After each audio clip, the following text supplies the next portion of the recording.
আসসালামু আলাইকুম। ঈদ মোবারক, ঈদ মোবারক, ঈদ মোবারক। আজ ঈদের ২য় দিন। কথা ও আড্ডায় ঈদের ২য় দিনে আমরা এমন একজন মানুষকে নিয়ে হাজির হয়েছি, যিনি ইন্টারন্যাশনাল লিগ্যাল এইড ফাউন্ডেশনের সভাপতি এবং রাজনীতির সঙ্গে জড়িত প্রবাসী নিউজ টিভির সম্পাদক ও প্রকাশক।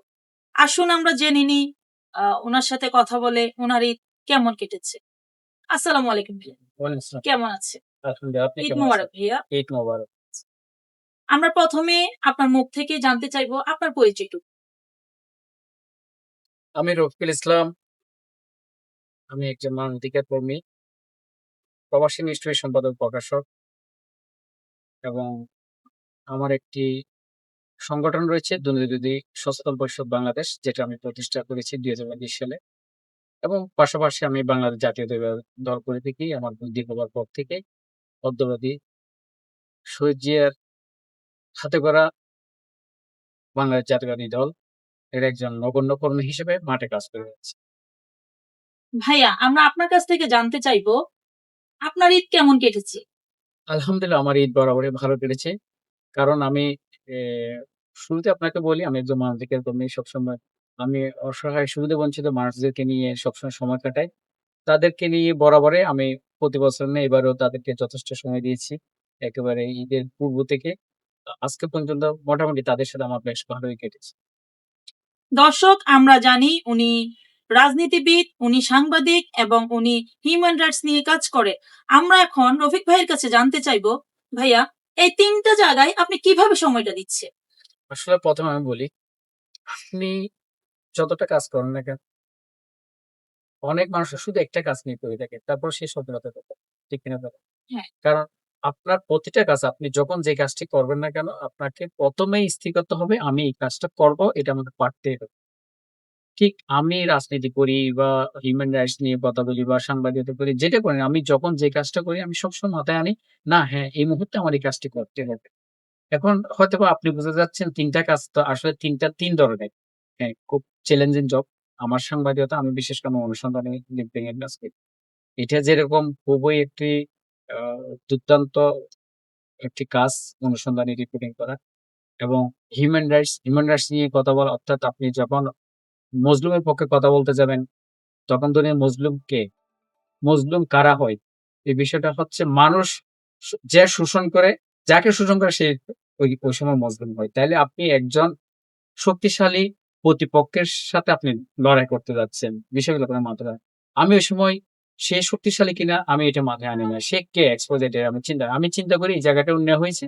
এই মানুষটার পক্ষে হয়ে আমাকে কথা বলতে হবে। আমি ন্যায় অন্যায় ওইটা ভেবেছি। সে অন্যায়কারী আর আমি যার পক্ষে সেই ন্যায়ের মধ্যে অবস্থান করতেছি। উনি কে, যে অন্যায় করছে কে, এটা আমি কখনো মাথায় আনি না যে আমি কার বিরুদ্ধে লড়াইটা করতে যাচ্ছি বা কার বিরুদ্ধে প্রতিরোধ করতে যাচ্ছি। আমি ওই বিষয়টা মাথায় আনি। এবং সেম রাজনীতিতেও সেম। আমি সূর্যের আদর্শে যে বরাবর আপনাকে বলছি, আমি সেই ছোটবেলা থেকেই সূর্যের আদর্শে অনুপ্রাণিত হয়ে বাংলার জাতীয়তাবাদী দল করে থাকি। পরবর্তী বেগম খালেদা জিয়ার যুদ্ধশীল রাজনীতি আমাকে আরো বেশি অনুপ্রাণিত করে, আরো বেশি সাহসী বলেন বা দায়িত্বশীল আচরণ বলেন, এগুলি আরো করছে। এবং ২০১৬ সালে যখন আমার নেতা, বর্তমান প্রধানমন্ত্রী যিনি তারেক রহমানের সাথে আমার মদিনা মনোহরতে সাক্ষাৎ হয়, তখন উনার কে খুব কাছাকাছি পেয়ে উনার রাজনীতির যে আদর্শ, উনার সবকিছু দেখে আমি আরো বেশি নিজেকে আরো বেশি অনুপ্রাণিত করি।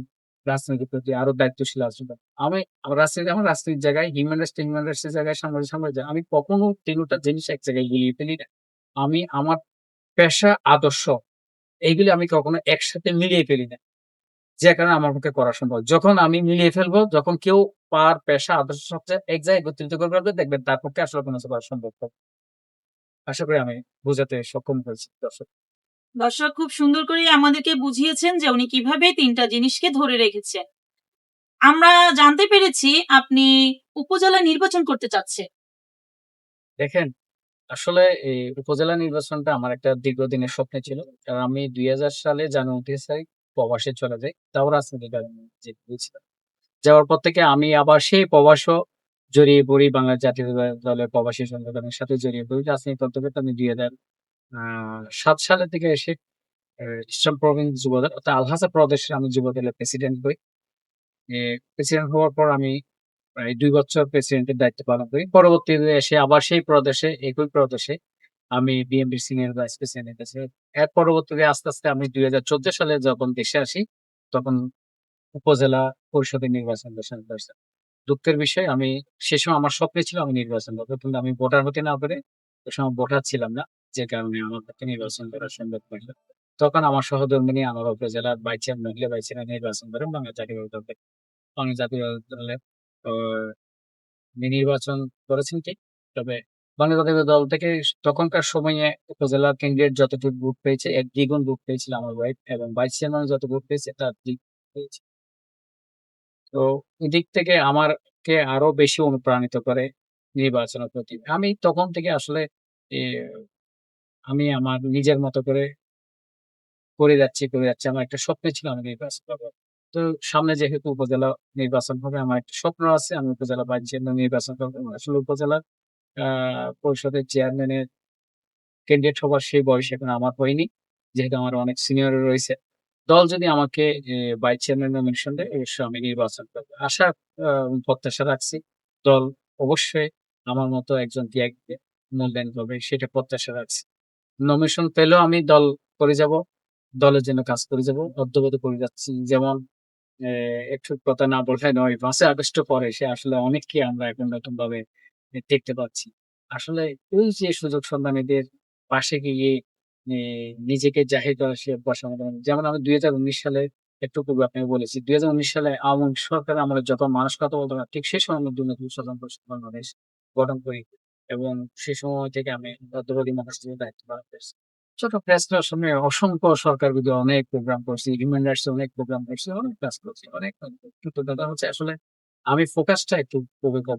এমন কথা হচ্ছে আমার কাজ হচ্ছে কি প্রতিবাদ করে দেওয়া। যাদের জন্য কাজ করছি, দলের অনেক নেতাকর্মীর পাশে দাঁড়িয়েছি তাদের দুঃখ শুনিয়ে। এগুলি তো আসলে যাদের সাথে দাঁড়িয়েছি, যাদের জন্য কাজ করি তারা তো সাক্ষী রয়েছে। এই আরকি। তবে আমি আশাবাদী দল আমাকে মূল্যায়ন করবে। আমি যদি দল মূল্যায়ন করে অবশ্যই আমি উপজেলা নির্বাচনে বা ইসিএম নির্বাচনে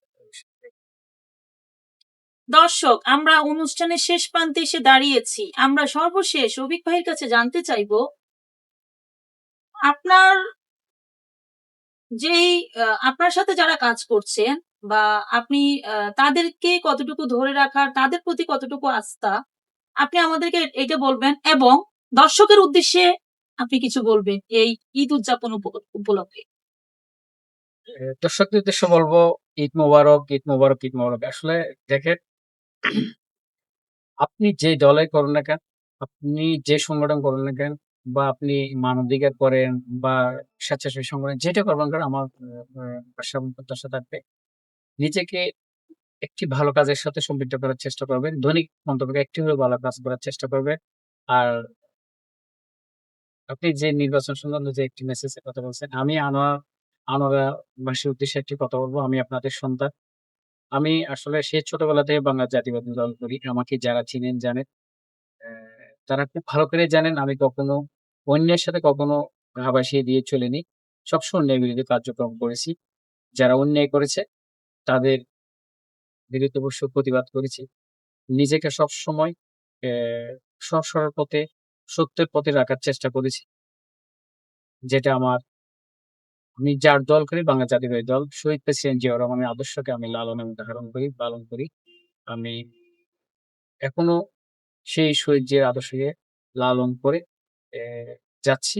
আশা করব আগামী জাতীয় সরি আগামী যে উপজেলা নির্বাচন হতে যাচ্ছে যদি বাংলাদেশ জাতীয়তাবাদী দলের পক্ষ থেকে আমাকে যদি উপজেলা ভাইস চেয়ারম্যানের নমিনেশন দেয়, অবশ্যই আমি আপনাদের সন্তান হয়ে কাজ করে আপনাদের পাশে থাকার চেষ্টা করব। দল আমাকে নমিনেশন না দিলেও আমি সবসময় ভালো কাজগুলিতে বা আপনাদের দুঃসময়ে আপনাদের পাশে থাকবো সেই প্রত্যাশা আছে। ধন্যবাদ ভাইয়া আপনাকে। দর্শক, আমি বিদায় নিচ্ছি। কথা ও গল্পের ঈদ আড্ডা থেকে আবারও নতুন কোনো অতিথি নিয়ে আপনাদের সামনে হাজির হব। সে পর্যন্ত আপনারা সকলে ভালো থাকবেন। আল্লাহ হাফেজ। ঈদ মোবারক, ঈদ মোবারক, ঈদ মোবারক।